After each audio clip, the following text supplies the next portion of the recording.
To get into where I want to fit this new XRS radio, I've just pulled the screw out of this spot here, and this panel just comes out from the bottom of the glove box. I've also removed the side footwell panel, just so I can get into that area there. So by opening the glove box, that gives you access to the little hydraulic strut. And by simply pushing the pin down here, that will release the strut. And to disengage the glove box itself, you need to squeeze in on this side back here and also this side back here at the same time, and that will release the glove box from the slot.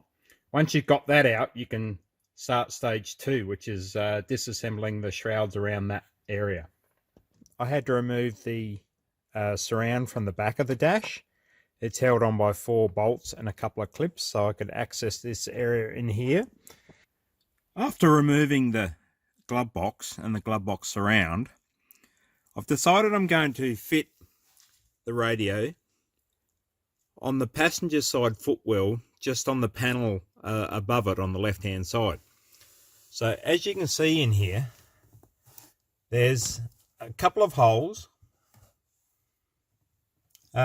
One there and one just up above it, where I'm going to put the mounting bracket for the XRS.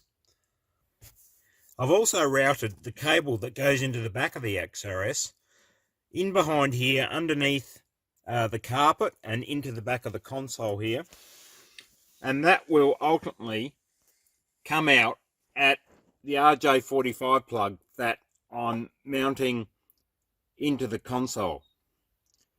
And I've connected the cable that runs off to the mic, the fused wire that supplies the power supply, and also the antenna into the back of the unit. So now that that's done, all I have to do is put it back together again. Okay, so what does the finished product look like? Well, down here you can see that I've got the microphone cable plugged into an RJ45 switch panel in the little row of switches just to the front of the gear selector. The microphone cable comes up and sits in this little kind of nook between tacho and the radio head. And because it's got a magnetic clip on it, this is really easy to access, and it also puts the microphone up where you can hear things quite plainly and quite easily. So that's it. That's all you can really see of this installation. As I said earlier, the box itself is up underneath the glove box there on that A pillar, and so overall it's turned into a relatively neat and really functional and practical type setup. Thanks for watching.